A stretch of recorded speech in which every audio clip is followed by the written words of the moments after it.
Hale, can you tell Geoff, and Geoff may already well know it, can you tell Geoff the famous Sandy Tatum quote about the 1974 U.S. Open at Winged Foot?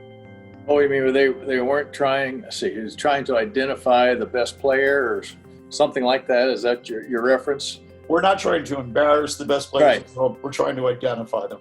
Yeah. And it was carnage. But Hale, tell us about your experience in 74. Well, I think it was, I say this quite often, that it's probably the hardest golf course I've ever played where weather wasn't an issue. You can play in the Open Championship, or you can go, like what Geoff's saying, down in Melbourne, you can get some of those winds that come across that golf course anywhere in there, and they really play difficult. But this was, we virtually had no weather issues during the whole week.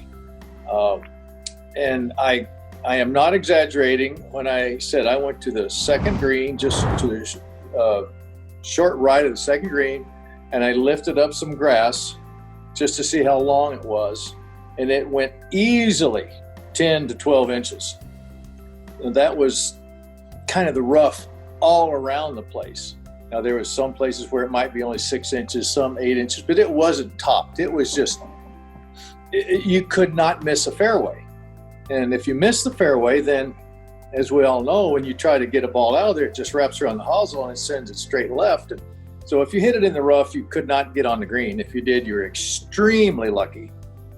So it became carnage right away. If you didn't hit the fairway, you were more than likely going to miss the green, and then you had to pitch to these undulating greens that were difficult at best, because when you have the best player in the world, Jack Nicklaus, four-putting the first green, putting it right off the green, word got out on the golf course very quickly about that incident. And the tone in the locker room, in the practice rounds, was you could hear a pin drop. The moaning was unbelievable, and 70% of the players had checked out already. And so you just had to kind of say, well, you got to buckle it up and treat par as a really, really good score and move on to the next hole and try to make another par. And it was just, every shot was demanding. And we look at the first hole, for instance, it's about, 450 yards, something like that. It was a long, very difficult hole. And if you miss the fairway, you just started out with a bogey. It was just going to be that way. So I'm trying to paint an accurate picture, because every hole was like that. There wasn't a birdie hole you could not make up. If you had a double bogey, for instance, there was no hole you can, I can birdie this hole and kind of get back in it. No, you would never do that. So it was just something that, in my mind, I just made up my mind that if I made a par, just be very happy and move to the next hole. There was just no way it was going to be any different. Incredible. Geoff, when you went to Winged Foot in 06, did you know the legend of this famous 1974 U.S. Open at Winged Foot?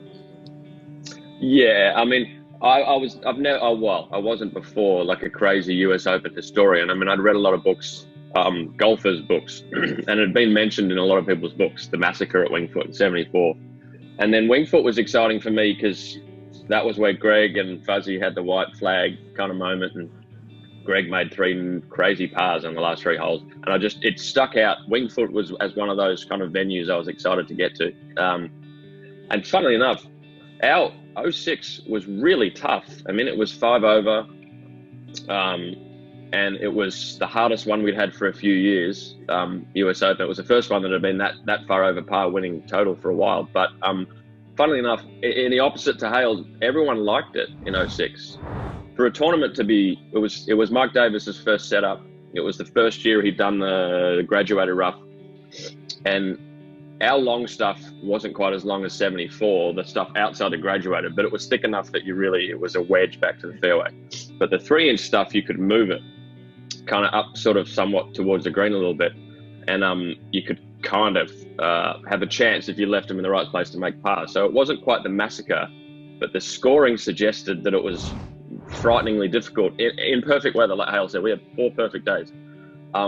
But funnily enough, I've played in some tough ones, US Open, where the whole locker room is like doing what Hale's doing. Probably not quite as extreme as 74, but the players are a little grumbly about it, and most guys check out after 9 holes on Thursday. But that one, they didn't. Everybody loved it. It was really hard, and I think the quality of Winged Foot underneath the setup stood out in 06, of just a place that everybody loved playing, regardless if they were making bogeys or not. Geoff, at some point when you were developing an interest in golf, you saw Fuzzy win over Greg Norman. At some point you learned that Hale Irwin had won 3 US Opens. What did that tell you about what his mindset must have been playing these incredibly difficult golf courses? Yeah, I mean, the scoop on Hale in the stuff that I read and heard from players was that he was, tough as nails. And the tougher the course got, the better he was, strong footballer who's pumping it up the middle of every fairway and hitting all these greens, just a quality US Open style player. And I vividly remember watching 1990. Greg was up there. Hale came from, 5th or 6th last group, maybe, hold that bomb on the last to get the playoff with Mike Donald.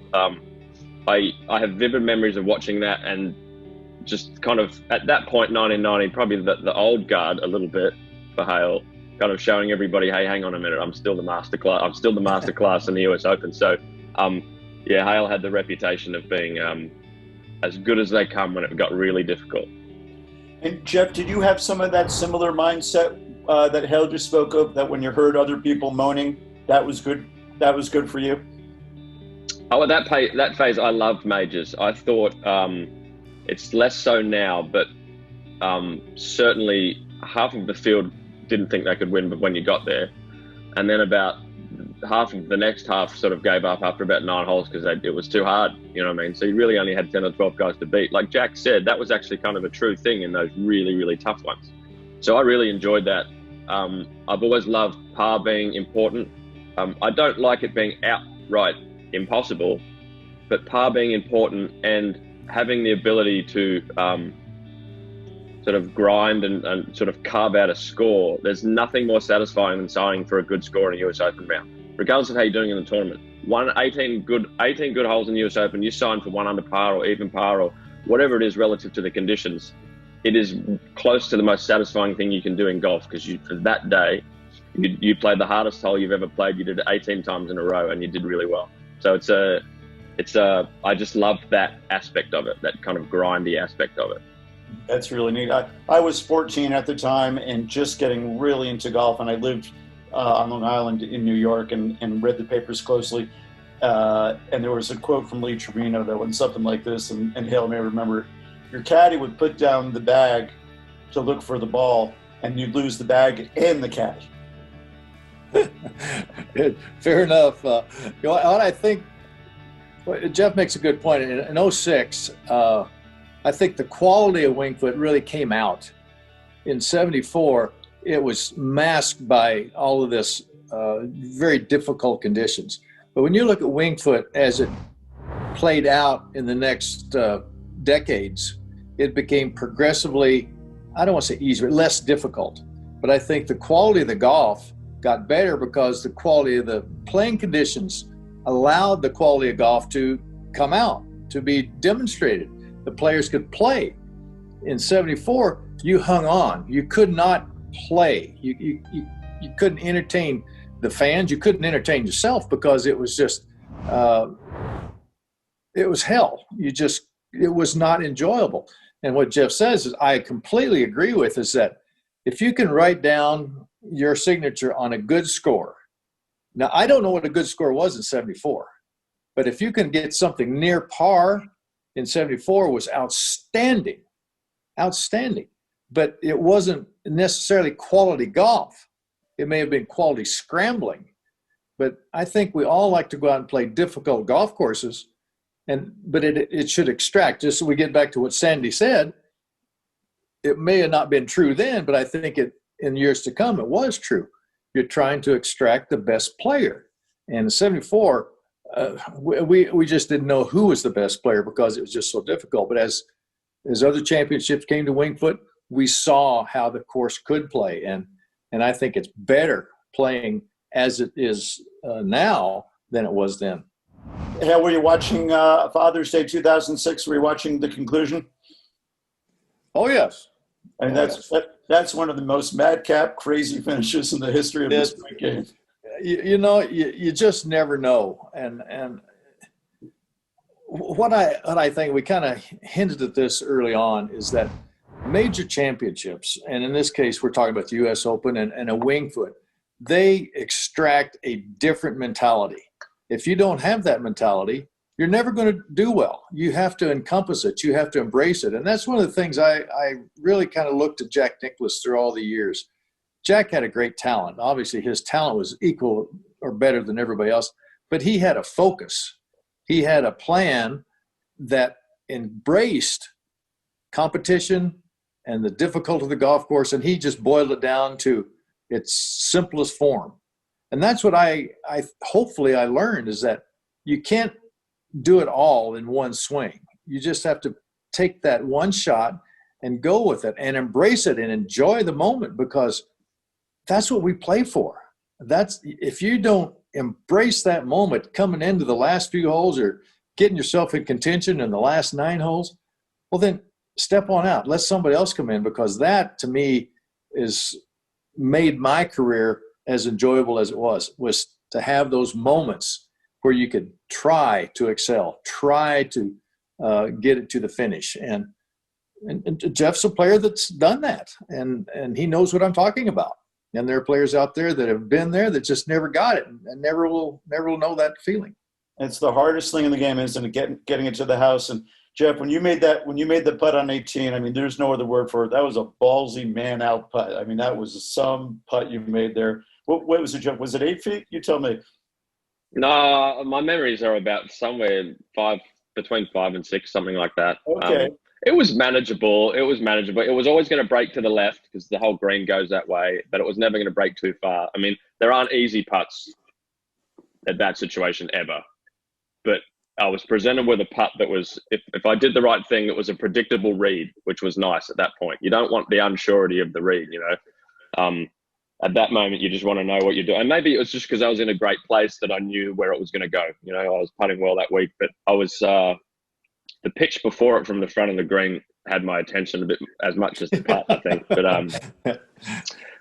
pitching to that green is not easy. And it's so short and tight. Yeah, it's like chipping up a green at that point, those surrounds. And so the contrast in the US Open is you're either chipping up a concrete driveway or like hay. So you've got to get good out of the really long stuff, and you got to get good off like pitching almost off it's almost like pitching off a green sometimes on those surrounds. They're so short and tight by the end of the week. It's incredible. So Geoff, when you're prepared to play that pitch shot, your third, what was your mental state, and how did you get yourself in a place where you could breathe and make the swing you had to make?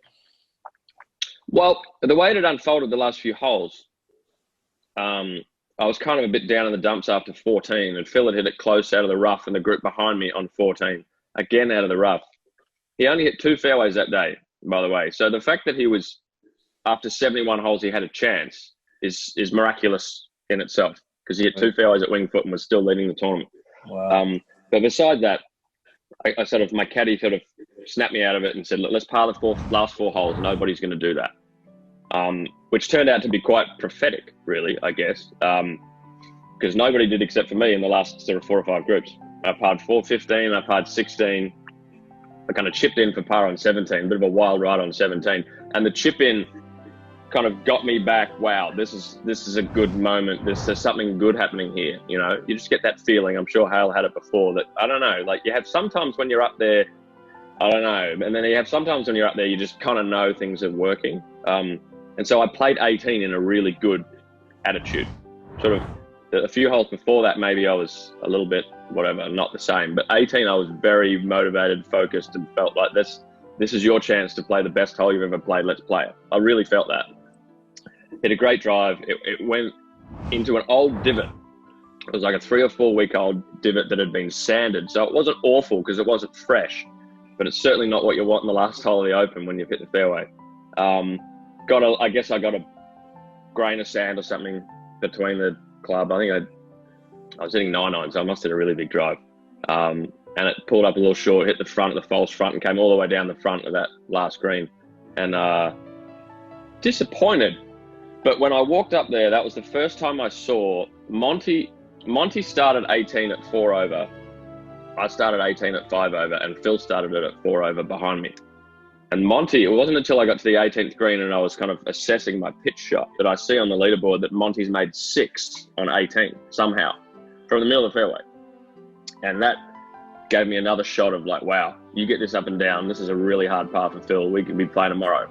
It's kind of what I thought. I never thought I was going to win it that day, ever, until I did. I mean, who's going to predict what happened after that? Hit a great pitch shot. It came out. All I had to do was spin. And when you're pitching, you had to land in the right spot. But when you're pitching, even when you're pitching well, 5 out of 5 don't come out spinning. You know, it's just that 1 or 2 come out just that special way. And that one just came out so dreamy. As soon as I hit it, I knew it was good. And I was just, I don't know, it was just that feeling. That Hale, exactly what Hale was talking about. Can you come up with it then?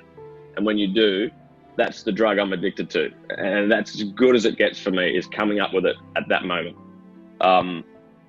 Make the putt, go in the scorer's hut. And I played with Poulter that day, who dressed in head-to-toe pink, as he would do at the time, which was perfect, right? Because in New York, they all want to yell at somebody. They weren't going to yell at me. They were going to yell at the guy in the pink, right? So it was perfect. It was just a perfect situation. Pulse looked after me. But we had a bit of a giggle and a laugh, and we were mates at that point. And we watched Phil kind of do what Phil was doing on 18, and those kind of unfold. So it was an amazing sequence of events. Yeah, it's a lot of people who were there didn't even know what happened, because there was only a leaderboard on the one side of 18, and 18 is a bit of a dogleg. The whole one side of 18, when they came out with all the red carpets and the blue coats and the trophies, no one knew what was happening. They thought Phil had made bogey, not 6. So it was a really surreal kind of last hour of that tournament, as you said. It was, but from my perspective, it was great fun. There's a little bit of difference between 06 and 74. Geoff hit a good drive and a 9-iron. I hit a good drive and a 2-iron. So that's kind of, you really can't compare the two. Now, I know Geoff hits the ball farther than I, but I hit a good drive, and I had 194 or something yards, and it's a slightly uphill shot, little bit of wind, but it was a 2-iron shot, full bore. And let's say a long player was going to hit a 3 or 4-iron, not a 9-iron. So when you're talking about how the course plays and how you compare the two, it's really hard to do that, because the technology and the skill level in 74 was far different than the technology and the skill level that these fellows show today.